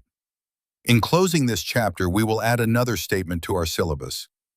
There is a thinking stuff from which all things are made, and which in its original state permeates, penetrates, and fills the interspaces of the universe. A thought in this substance produces the thing that is imaged by the thought. Man can form things in his thought, and by impressing his thoughts upon formless substance, can cause the thing he thinks about to be created. In order to do this, man must pass from the competitive to the creative mind. He must form a clear mental picture of the things he wants, and hold this picture in his thoughts with a fixed purpose to get what he wants, and the unwavering faith that he does get what he wants, closing his mind to all that may tend to shake his purpose, dim his vision, or quench his faith. That he may receive what he wants when it comes, man must act now upon the people and things in his present environment. Chapter 12. Efficient Action. You must use your thought as directed in previous chapters, and begin to do what you can do where you are, and you must do all that you can do where you are. You can advance only by being larger than your present place, and no man is larger than his present place who leaves undone any of the work pertaining to that place. The world is advanced only by those who more than fill their present places. If no man quite filled his present place, you can see that there must be a going backward in everything. Those who do not quite fill their present places are a dead weight upon society, government, commerce, and industry. They must be carried along by others at a great expense. The progress of the world is retarded only by those who do not fill the places they are holding. They belong to a former age and a lower stage or plane of life, and their tendency is toward degeneration. No society could advance if every man was smaller than his place. Social evolution is guided by the law of physical and mental evolution. In the animal world, evolution is caused by excess of life. When an organism has more life than can be expressed in the functions of its own plane, it develops the organs of a higher plane, and a new species is originated. There never would have been new species had there not been organisms which more than filled their places. The law is exactly the same for you. Your getting rich depends upon your applying this principle to your own affairs.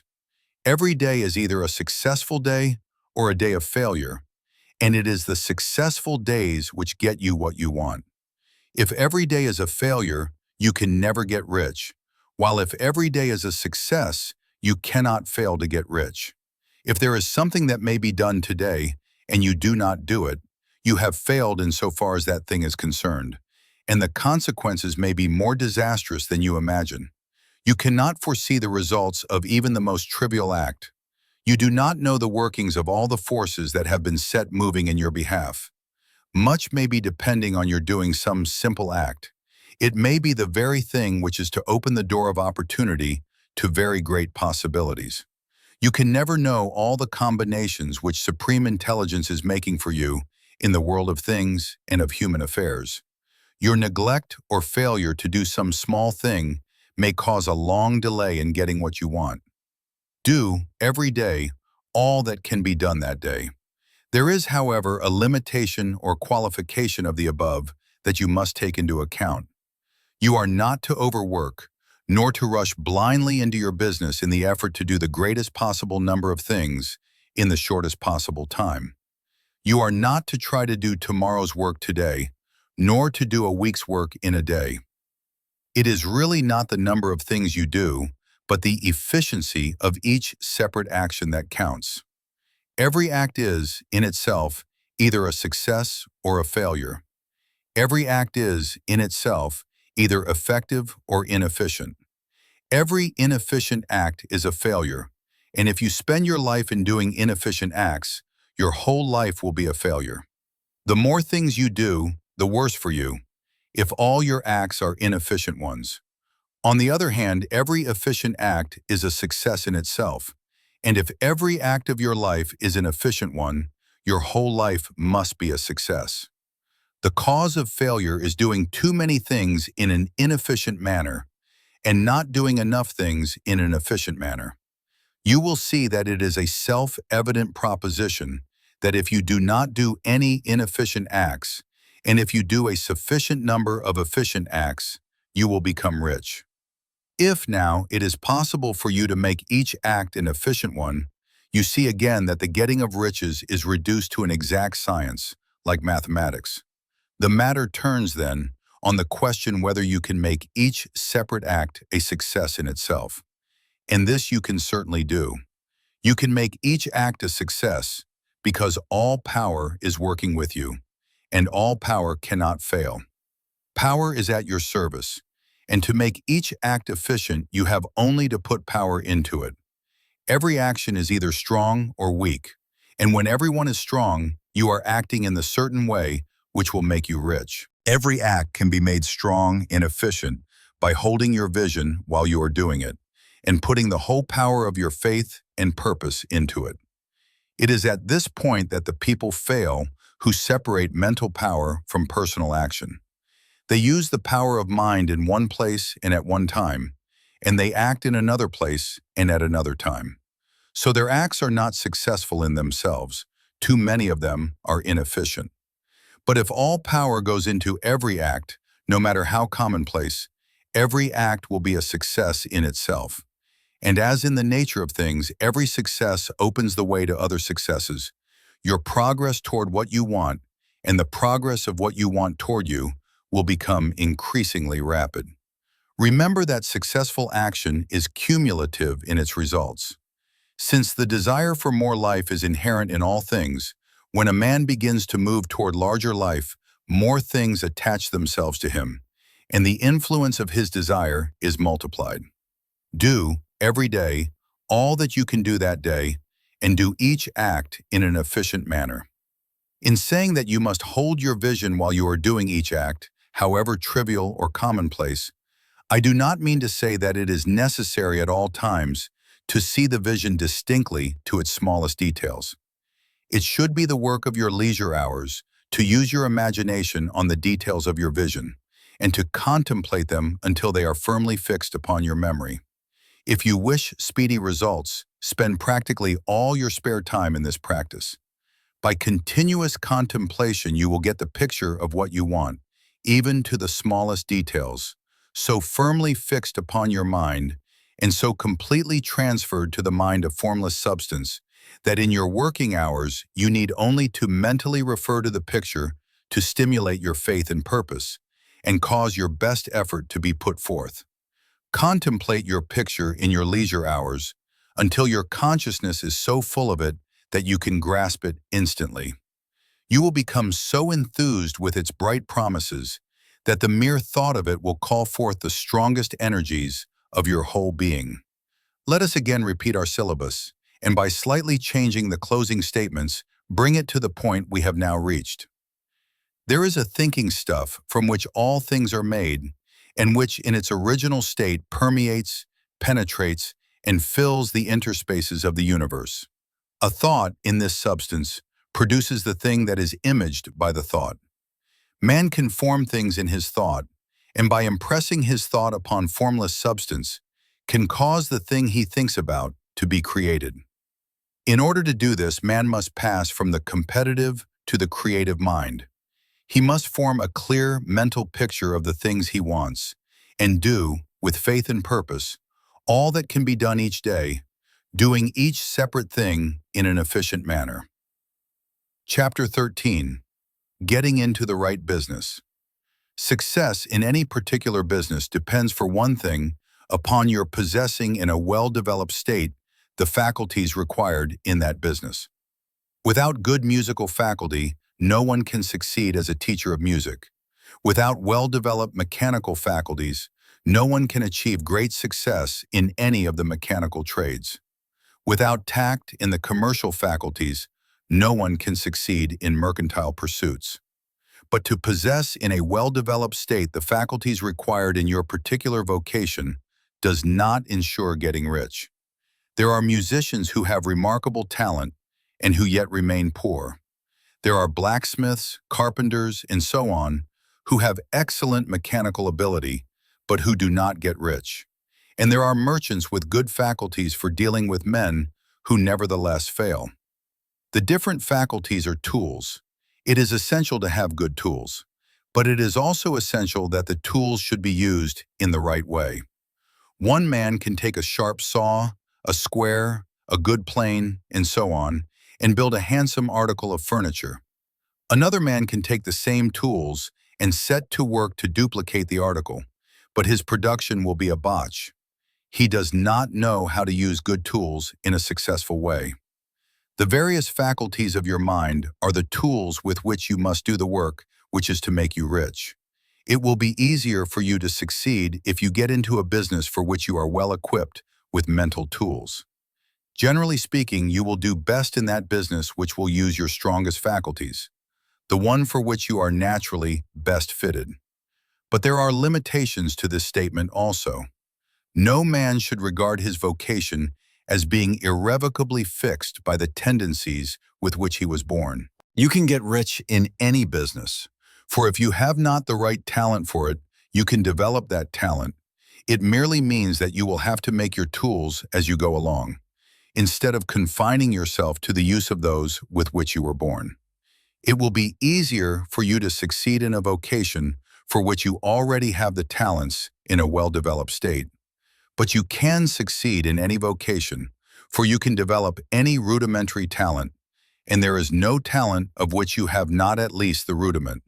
You will get rich most easily in point of effort, if you do that for which you are best fitted. But you will get rich most satisfactorily if you do that which you want to do.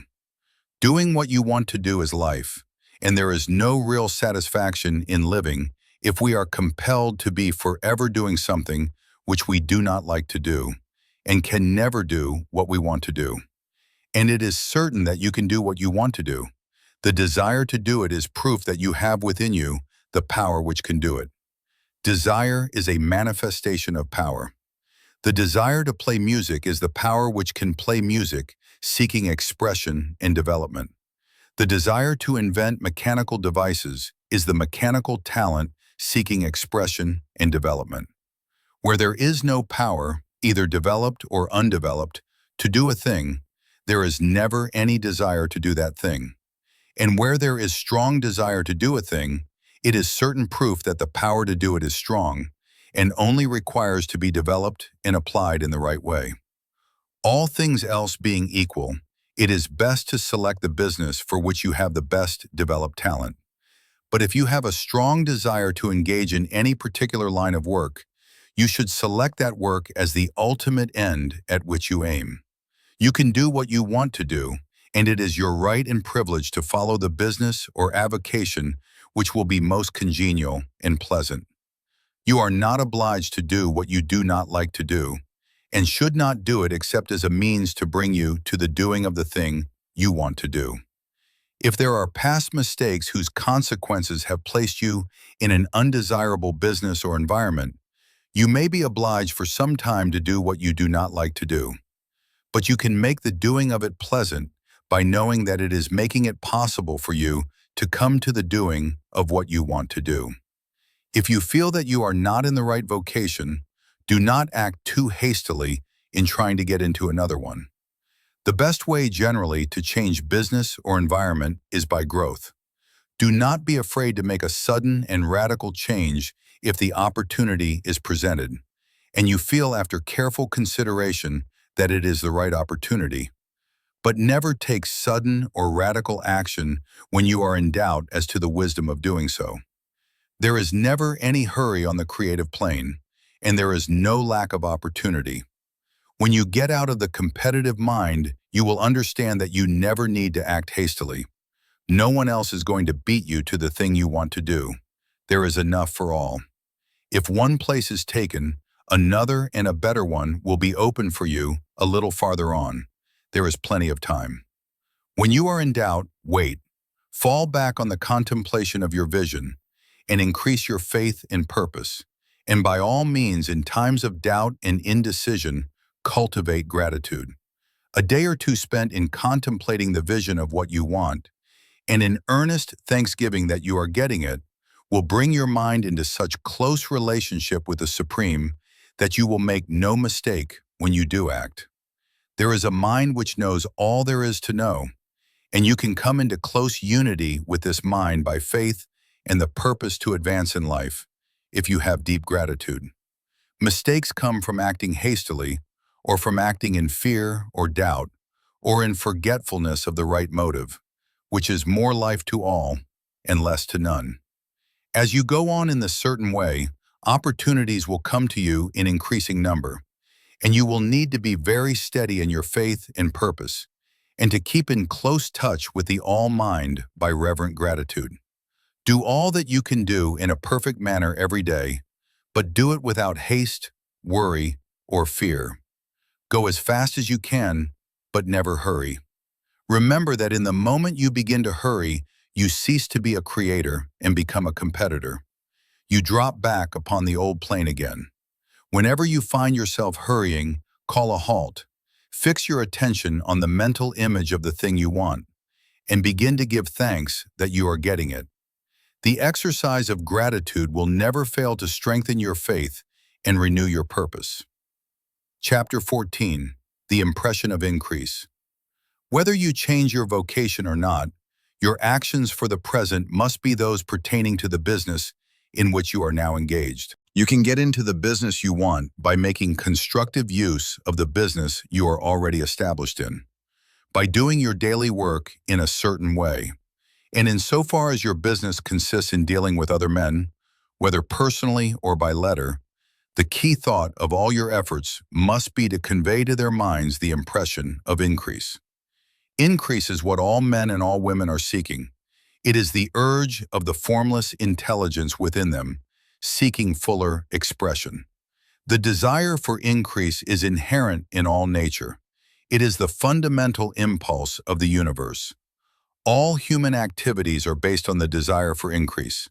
People are seeking more food, more clothes, better shelter, more luxury, more beauty, more knowledge, more pleasure, increase in something, more life.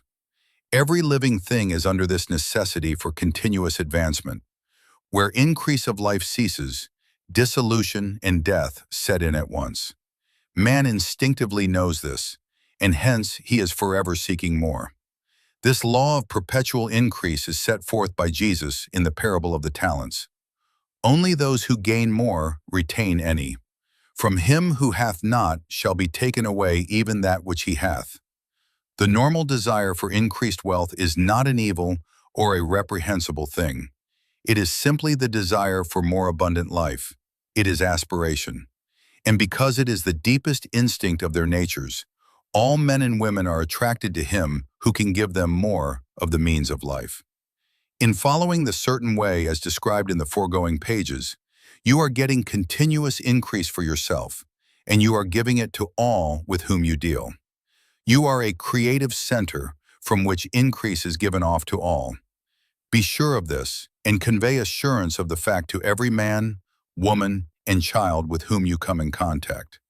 No matter how small the transaction, even if it be only the selling of a stick of candy to a little child, put into it the thought of increase, and make sure that the customer is impressed with the thought. Convey the impression of advancement with everything you do, so that all people shall receive the impression that you are an advancing man, and that you advance all who deal with you. Even to the people whom you meet in a social way, without any thought of business, and to whom you do not try to sell anything, give the thought of increase. You can convey this impression by holding the unshakable faith that you, yourself, are in the way of increase, and by letting this faith inspire, fill, and permeate every action. Do everything that you do in the firm conviction that you are an advancing personality and that you are giving advancement to everybody.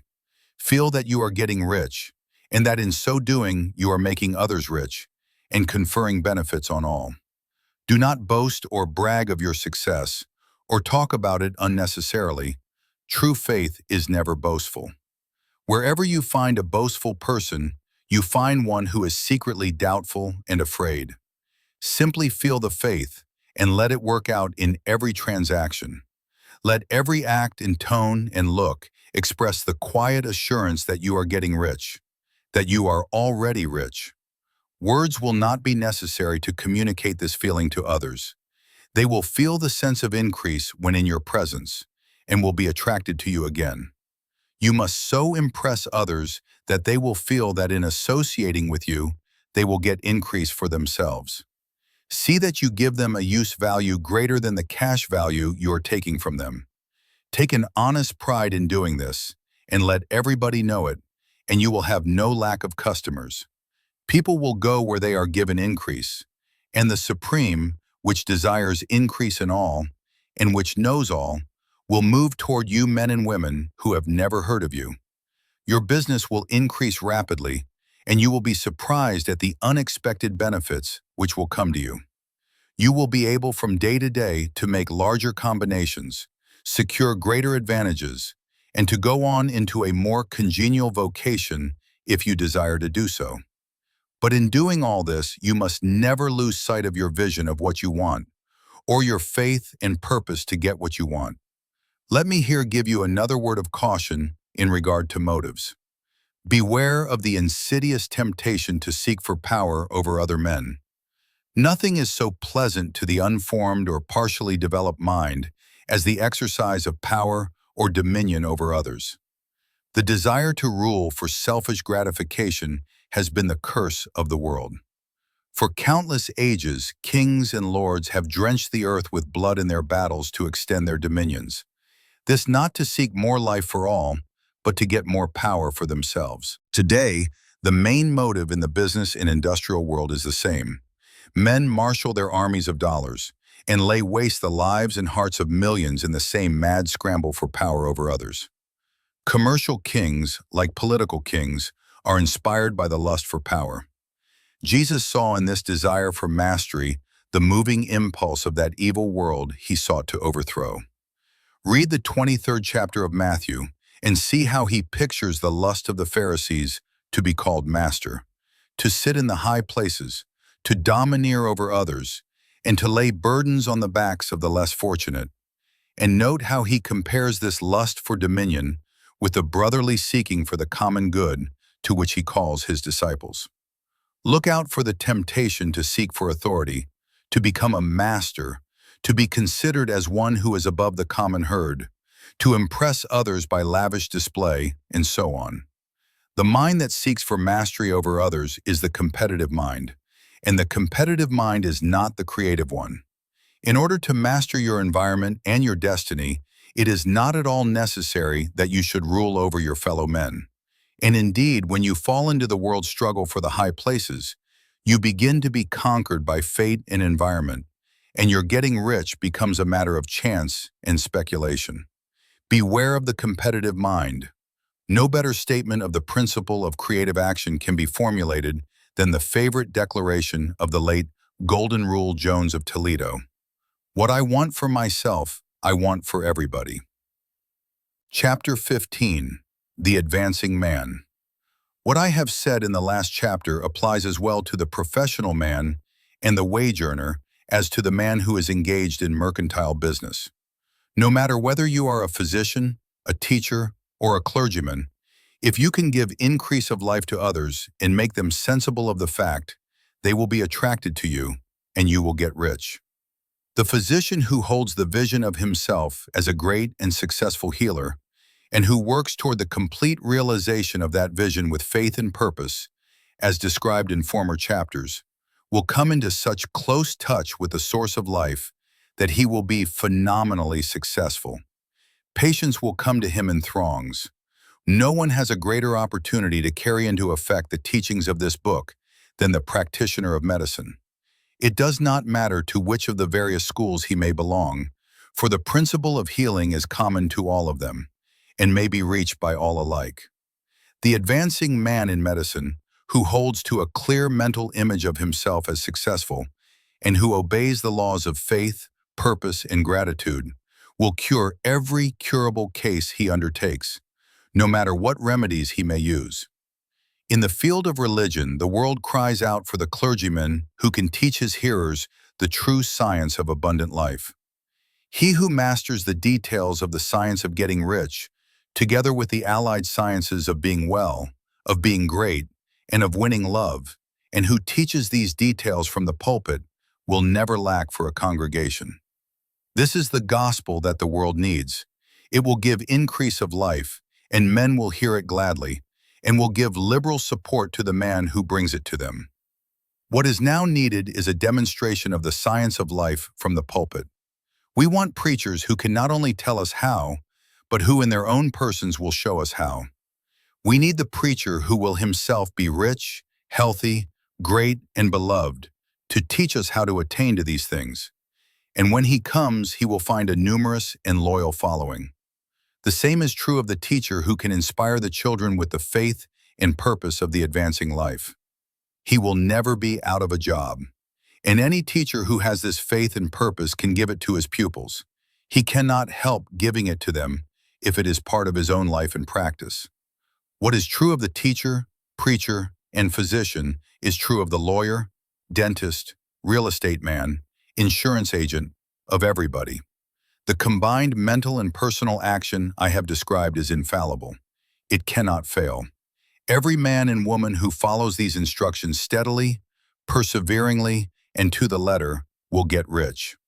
The law of the increase of life is as mathematically certain in its operation as the law of gravitation. Getting rich is an exact science. The wage earner will find this as true of his case as of any of the others mentioned. Do not feel that you have no chance to get rich because you are working where there is no visible opportunity for advancement, where wages are small and the cost of living high. Form your clear mental vision of what you want and begin to act with faith and purpose. Do all the work you can do every day and do each piece of work in a perfectly successful manner. Put the power of success and the purpose to get rich into everything that you do. But do not do this merely with the idea of currying favor with your employer, in the hope that he or those above you will see your good work and advance you. It is not likely that they will do so. The man who is merely a good workman, filling his place to the very best of his ability and satisfied with that, is valuable to his employer, and it is not to the employer's interest to promote him. He is worth more where he is. To secure advancement, something more is necessary than to be too large for your place. The man who is certain to advance is the one who is too big for his place, and who has a clear concept of what he wants to be, who knows that he can become what he wants to be, and who is determined to be what he wants to be. Do not try to more than fill your present place with a view to pleasing your employer. Do it with the idea of advancing yourself. Hold the faith and purpose of increase during work hours, after work hours, and before work hours. Hold it in such a way that every person who comes in contact with you, whether foreman, fellow workman, or social acquaintance, will feel the power of purpose radiating from you, so that everyone will get the sense of advancement and increase from you. Men will be attracted to you, and if there is no possibility for advancement in your present job, you will very soon see an opportunity to take another job. There is a power which never fails to present opportunity to the advancing man who is moving in obedience to law. God cannot help helping you if you act in a certain way. He must do so in order to help himself. There is nothing in your circumstances or in the industrial situation that can keep you down. If you cannot get rich working for the Steel Trust, you can get rich on a 10-acre farm. And if you begin to move in the certain way, you will certainly escape from the clutches of the Steel Trust and get onto the farm or wherever else you wish to be. If a few thousands of its employees would enter upon the certain way, the Steel Trust would soon be in a bad plight. It would have to give its working men more opportunity or go out of business. Nobody has to work for a trust. The trust can keep men in so-called hopeless conditions only so long as there are men who are too ignorant to know of the science of getting rich, or too intellectually slothful to practice it. Begin this way of thinking and acting, and your faith and purpose will make you quick to see any opportunity to better your condition. Such opportunities will speedily come, for the Supreme, working in all and working for you, will bring them before you. Do not wait for an opportunity to be all that you want to be. When an opportunity to be more than you are now is presented and you feel impelled toward it, take it. It will be the first step toward a greater opportunity. There is no such thing possible in this universe as a lack of opportunities for the man who is living the advancing life. It is inherent in the constitution of the cosmos that all things shall be for him and work together for his good, and he must certainly get rich if he acts and thinks in the certain way. So let wage-earning men and women study this book with great care and enter with confidence upon the course of action it prescribes. It will not fail. Chapter 16. Some Cautions and Conclusion Observations. Many people will scoff at the idea that there is an exact science of getting rich. Holding the impression that the supply of wealth is limited, they will insist that social and governmental institutions must be changed before even any considerable number of people can acquire a competence. But this is not true. It is true that existing governments keep the masses in poverty, but this is because the masses do not think and act in the certain way. If the masses begin to move forward as suggested in this book, neither governments nor industrial systems can check them. All systems must be modified to accommodate the forward movement. If the people have the advancing mind, have the faith that they can become rich, and move forward with the fixed purpose to become rich, nothing can possibly keep them in poverty. Individuals may enter upon the certain way at any time, and under any government, and make themselves rich. And when any considerable number of individuals do so under any government, they will cause the system to be so modified as to open the way for others. The more men who get rich on the competitive plane, the worse for others. The more who get rich on the creative plane, the better for others. The economic salvation of the masses can only be accomplished by getting a large number of people to practice the scientific method set down in this book and become rich. These will show others the way and inspire them with a desire for real life, with the faith that it can be attained, and with the purpose to attain it. For the present, however, it is enough to know that neither the government under which you live, nor the capitalistic or competitive system of industry can keep you from getting rich. When you enter upon the creative plane of thought, you will rise above all these things and become a citizen of another kingdom. But remember that your thought must be held upon the creative plane. You are never for an instant to be betrayed into regarding the supply as limited or into acting on the moral level of competition. Whenever you do fall into old ways of thought, correct yourself instantly. For when you are in the competitive mind, you have lost the cooperation of the mind of the whole. Do not spend any time in planning as to how you will meet possible emergencies in the future, except as the necessary policies may affect your actions today. You are concerned with doing today's work in a perfectly successful manner, and not with emergencies which may arise tomorrow. You can attend to them as they come. Do not concern yourself with questions as to how you shall surmount obstacles which may loom upon your business horizon, unless you can see plainly that your course must be altered today in order to avoid them. No matter how tremendous an obstruction may appear at a distance, you will find that if you go on in the certain way, it will disappear as you approach it, or that a way over, through, or around it will appear. No possible combination of circumstances can defeat a man or woman who is proceeding to get rich along strictly scientific lines. No man or woman who obeys the law can fail to get rich, any more than one can multiply 2 by 2 and fail to get 4. Give no anxious thought to possible disasters, obstacles, panics, or unfavorable combinations of circumstances. It is time enough to meet such things when they present themselves before you in the immediate present, and you will find that every difficulty carries with it the wherewithal for its overcoming. Guard your speech. Never speak of yourself, your affairs, or of anything else in a discouraged or discouraging way. Never admit the possibility of failure, or speak in a way that infers failure as a possibility. Never speak of the times as being hard, or of business conditions as being doubtful. Times may be hard and business doubtful for those who are on the competitive plane, but they can never be so for you. You can create what you want, and you are above fear.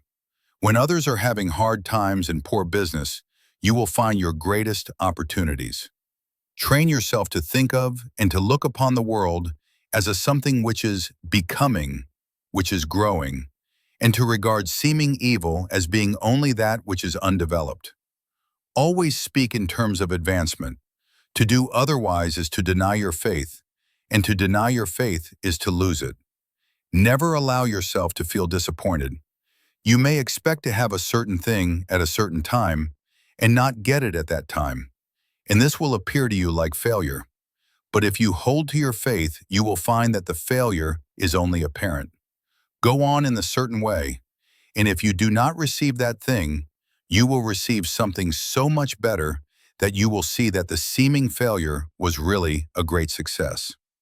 A student of this science had set his mind on making a certain business combination, which seemed to him at the time to be very desirable, and he worked for some weeks to bring it about. When the crucial time came, the thing failed in a perfectly inexplicable way. It was as if some unseen influence had been working secretly against him. He was not disappointed. On the contrary, he thanked God that his desire had been overruled, and went steadily on with a grateful mind.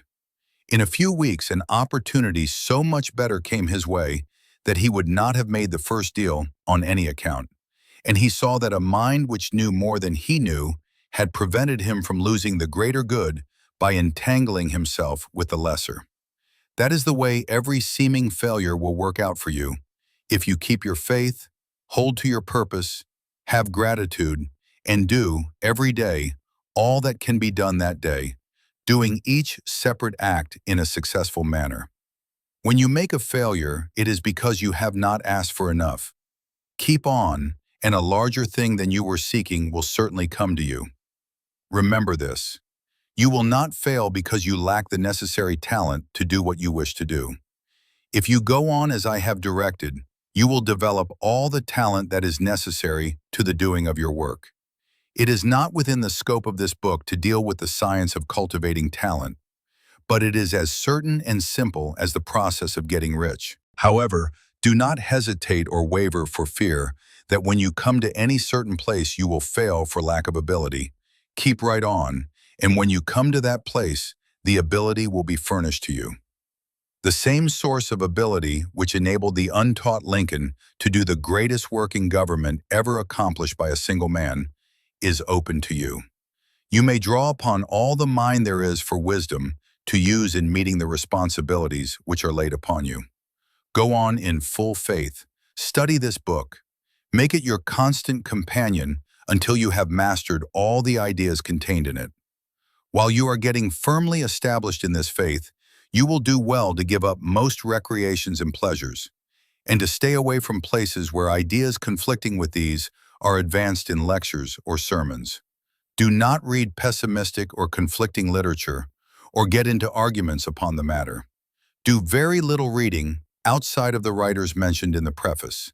Spend most of your leisure time in contemplating your vision, and in cultivating gratitude, and in reading this book. It contains all you need to know of the science of getting rich, and you will find all the essentials summed up in the following chapter. Chapter 17, Summary of the Science of Getting Rich. There is a thinking stuff from which all things are made, and which in its original state permeates, penetrates, and fills the interspaces of the universe. A thought in this substance produces the thing that is imaged by the thought. Man can form things in his thought, and by impressing his thought upon formless substance, can cause the thing he thinks about to be created. In order to do this, man must pass from the competitive to the creative mind. Otherwise, he cannot be in harmony with the formless intelligence, which is always creative and never competitive in spirit. Man may come into full harmony with the formless substance by entertaining a lively and sincere gratitude for the blessings it bestows upon him. Gratitude unifies the mind of man with the intelligence of substance, so that man's thoughts are received by the formless. Man can remain upon the creative plane only by uniting himself with the formless intelligence through a deep and continuous feeling of gratitude. Man must form a clear and definite mental image of the things he wishes to have, to do, or to become, and he must hold this mental image in his thoughts while being deeply grateful to the Supreme that all his desires are granted to him. The man who wishes to get rich must spend his leisure hours in contemplating his vision and in earnest thanksgiving that the reality is being given to him. Too much stress cannot be laid on the importance of frequent contemplation of the mental image, coupled with unwavering faith and devout gratitude. This is the process by which the impression is given to the formless, and the creative forces set in motion. The creative energy works through the established channels of natural growth and of the industrial and social order. All that is included in his mental image will surely be brought to the man who follows the instructions given above, and whose faith does not waver. What he wants will come to him through the ways of established trade and commerce. In order to receive his own when it shall come to him, man must be active, and this activity can only consist in more than filling his present place. He must keep in mind the purpose to get rich through the realization of his mental image. And he must do, every day, all that can be done that day, taking care to do each act in a successful manner. He must give to every man a use value in excess of the cash value he receives, so that each transaction makes for more life. And he must so hold the advancing thought that the impression of increase will be communicated to all with whom he comes in contact. The men and women who practice the foregoing instructions will certainly get rich, and the riches they receive will be in exact proportion to the definiteness of their vision, the fixity of their purpose, the steadiness of their faith, and the depth of their gratitude.